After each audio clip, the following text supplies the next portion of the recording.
আসসালামু আলাইকুম। অর্ধবার্ষিক পরীক্ষায় যে কোনো স্কুলের পঞ্চম এবং ষষ্ঠ শ্রেণীর জন্য সবচেয়ে গুরুত্বপূর্ণ একটা প্রশ্ন আমরা সমাধান করব। দেখো এখানে কি বলছে, এখানে বলছে কোন ক্ষুদ্রতম সংখ্যাকে, মানে এমন একটা ছোট সংখ্যা তুমি বলো যে ছোট সংখ্যাকে আমি যদি 8 দিয়ে ভাগ করি, আমি যদি 12 দিয়ে ভাগ করি, আমি যদি 18 দিয়ে ভাগ করি, আমি যদি 24 দিয়ে ভাগ করি, তাহলে প্রত্যেকবার আমার ভাগশেষ কত থাকবে? 5 হবে।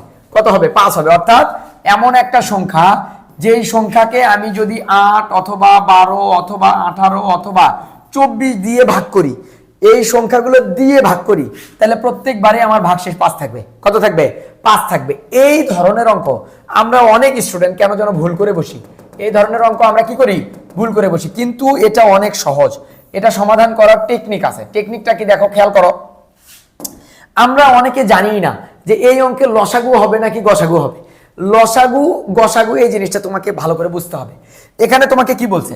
এখানে তোমাকে বলছে যে যে কোন ক্ষুদ্রতম সংখ্যাকে, তাহলে ধরো একটা ক্ষুদ্রতম সংখ্যা এটা, এই ক্ষুদ্রতম সংখ্যাকে কত? 8 12 18 24, তাহলে 8 12 18 আর 24 দিয়ে ভাগ করতে হবে, করলে ভাগশেষ থাকবে 5। আচ্ছা আমাকে বলো তো, এই সংখ্যাটা বড় হলেই তো এগুলা দিয়ে ভাগ করা যাবে, ছোট হলে কি ভাগ করা যাবে? তাহলে এই সংখ্যাগুলোর যদি গসাগু বের করি, গসাগু বের করলে কি এইগুলোর চাইতে ছোট হবে না? গসাগু মানে কি এই সংখ্যাগুলোকে ভাগ যাবে, আর লসাগু মানে কি এই সংখ্যাগুলো দিয়ে ভাগ করতে হবে, তাহলে লসাগু বড় হবে। তার মানে এইগুলো লসাগু বের করতে হবে। লসাগু বের করে যে সংখ্যাটা আমরা পাবো, যে লসাগুটা আমরা পাবো, ধরো একটা এইগুলো লসাগু আমি পাইলাম, ধরো উদাহরণ দিচ্ছি আমি, কিন্তু ধরো এগুলো লসাগু আমি পাইলাম ধরো 1000। কত পাইলাম?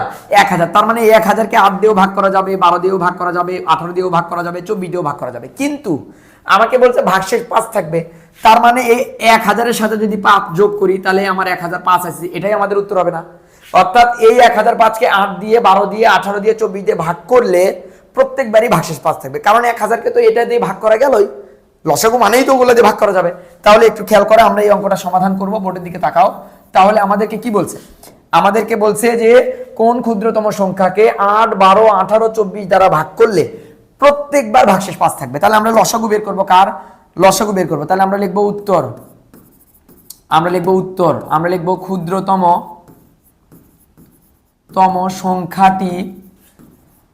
সংখ্যাটি হবে কত? 8 12 আর একটা কত? 18 24 এর লসাগু অপেক্ষা 5 বড় সংখ্যাটি। 5 বড় কি বলতো? 5 বড় সংখ্যাটি এইটা। তাহলে আমরা একটু লসাগু বের করে দেখো, খেয়াল করো। তাহলে লসাগু এখানে কত আছে? 8 12 18 24। তাহলে 2 দিয়ে ভাগ করো, 2 দিয়ে গেলে কত হবে? 4, 2 দিয়ে গেলে 6, 2 দিয়ে গেলে 9, 2 দিয়ে গেলে কত? 12। আবার 2 দিয়ে যায়, 2 দিয়ে ভাগ করলে 2, 2 দিয়ে ভাগ করলে 3, 2 দিয়ে ভাগ করলে কত আসে? যায় না এটাকে, তাহলে ওটাই থাকবে। আর এখানে 6 2 12। আবার 2 দিয়ে দাও, 2 দিয়ে ভাগ করলে 1, 3 3ই থাকবে, 9 9ই থাকবে, এখানে হবে কত? 3। এইবার আবার যাবে 3 দিয়ে, 3 দিয়ে দাও, 1 1, এখানে আসবে 3 3 কে 9, এখানে 1। আর কিছু যায় না, এগুলো এখন গুণ করে দাও। তাহলে আমরা কি লিখবো? তাহলে আমরা লিখব অতএব লসাগু সমান 2 গুণ 2 গুণ 2 গুণ 3 গুণ 3। তাহলে এটা গুণ করো, 2 2 4, সেই 4কে আবার 2 দিয়ে গুণ করো 8, 8কে গুণ করো 24, এই 24কে আবার গুণ করো 3 দিয়ে। তাহলে 3 দিয়ে গুণ করলে 3 4 12, 2 হাত থেকে কত? 1, 3 2 6 রেখে 7, 72। তার মানে আমরা এগুলো লসাগু পাইলাম কত? 72। এই যে লসাগু 72 পাইলাম, মানে হচ্ছে এই 72কে ওই 8 দিয়েও ভাগ করা যাবে, 12 দিয়েও ভাগ করা যাবে, 18 দিয়েও ভাগ করা যাবে, আবার 24 দিয়েও ভাগ করা যাবে। কিন্তু আমাকে প্রশ্নে বলছে কি? আমাকে প্রশ্নে বলছে যে প্রত্যেকবারই আমার ভাগশেষ কত থাকবে? 5। কত থাকবে? 5। তার মানে আমরা কি করব? তাহলে আমরা লিখব অতএব ক্ষুদ্রতম